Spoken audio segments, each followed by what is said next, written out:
کیا فرماتے ہیں علماء دین و مفتیان شرائع مدین اس مسئلے کے بارے میں کہ ہم قربانی کے لیے جانور خرید کر اپنے علاقے میں لائے تو وہ ایک آدمی کو پسند آ گیا.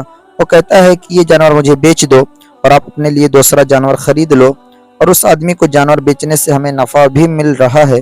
کیا ہم وہ جانور اسے بیچ سکتے ہیں؟ نوٹ: وہ جانور غنی نے قربانی کے لیے خریدا تھا. بسم اللہ الرحمن الرحیم. الجواب بعون الملک الوہاب. اللہم ہدایت الحق والصواب.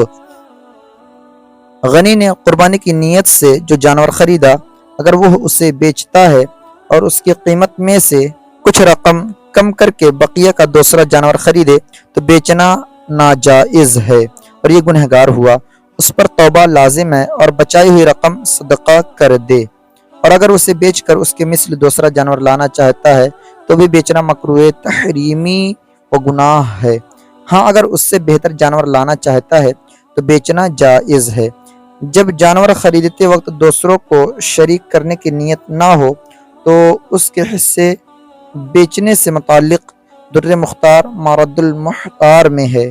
اگر جانور خریدتے وقت دوسروں کو شریک کرنے کی نیت کی تو استحساناً صحیح ہے، ورنہ شریک کرنا استحساناً صحیح نہیں ہے. اور ہدایہ میں ہے، بہتر یہ ہے کہ خریدنے سے پہلے یہ دوسروں کو شریک کرنے کا عمل کر لے تاکہ اختلاف اور قربت میں رجوع کرنے کی صورت سے بچ جائے. اور خانیہ میں ہے، اگر اس نے خریداری کے وقت نیت نہیں کی پھر دوسروں کو شریک کیا تو امام اعظم علیہ الرحمہ نے اسے مکروہ کہا ہے.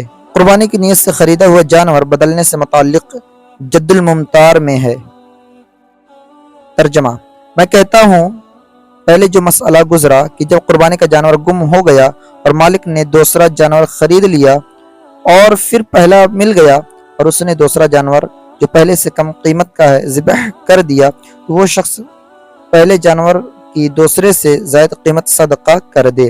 اور یہ حکم اس لیے ہے اگرچہ پہلا جانور جس غنی نے نظر نہ مانی ہو اس کے حق میں متعین نہیں ہوا تھا، لیکن جب اس نے قربانی کے لیے جانور خریدا تو اس جانور کے ذریعے اس نے قربت قائم کرنے کی نیت کر لی، اور جب وہ اس سے کم تر کے ساتھ بدلے گا تو یہ بدلنا اس کے بعض سے رجوع کرنا ہوگا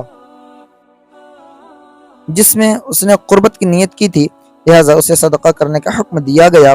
اور شرح میں ان الفاظ کے ساتھ گزرا ہے کہ وہ زائد کا ضامن ہے، اور حاشیہ میں بدایہ کے حوالے سے یہ الفاظ ہیں کہ اس پر لازم ہے وہ دونوں کے درمیان جو زیادتی ہے اس کو صدقہ کرے.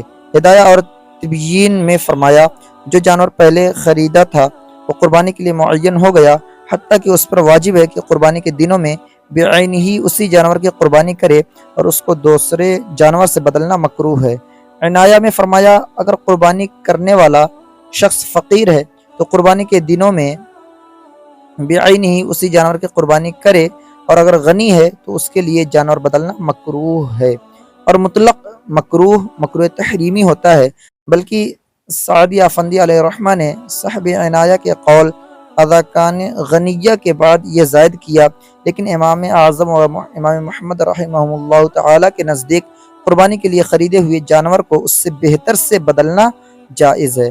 تو یہ اس بات پر دلالت کرتا ہے کہ بہتر کے علاوہ سے بدلنا جائز نہیں، اور سعدی افندی نے بہتر سے بدلنے کے جواز کو ان دونوں یعنی امام اعظم ابو حنیفہ اور امام محمد علیہ الرحمہ کے ساتھ خاص اس لیے کیا کیونکہ امام ابو یوسف علیہ الرحمہ کے نزدیک قربانی کا جانور وقف کی طرح ہے. اور عنایہ میں فرمایا اگر قربانی کا جانور خریدا پھر اسے بیچ دیا اور اس کے مثل خریدا تو اس میں کوئی حرج نہیں. تو تم اس بات کو سمجھو کہ اگر دوسرا جانور پہلے سے کم تر ہو تو اس میں حرج ہے، اور حرج ہونا قرار دینے کا مطلب ہوا کہ یہ مکروہ تحریمی ہوگا، کیونکہ مکروہ تنزیہی میں کوئی حرج نہیں ہوتا، لہٰذا حرج قرار دینے کا مطلب ہوا کہ دوسرے کا پہلے سے کم تر ہونا مکروہ تحریمی ہے. بلکہ سعدی افندی علیہ الرحمہ نے فرمایا میں کہتا ہوں اس مسئلے میں بھی بحث ہے، یعنی دوسرے جانور کا پہلے کے مثل ہونے میں بھی حرج ہے، بلکہ جانور بدلنے کے جواز کے لیے دوسرے کا بہتر ہونا شرط ہے، جیسا کہ ہم ان کے حوالے سے پہلے ذکر کر چکے ہیں. قربانی کے لیے خریدی ہوئی گائے کسی کو دے کر دوسرا جانور قربان کرنے سے متعلق فتاوی رضویہ شریف میں ہے وہ گائے کی بنیت قربانی خریدی اس کا دوسری گائے سے بدلنا بھی منع ہے کہ اللہ کے واسطے اس کی نیت کر کے پھرنا معیوب ہے۔ واللہ اعلم عز وجل ورسولہ اعلم، صلی اللہ تعالی علیہ وآلہ وسلم۔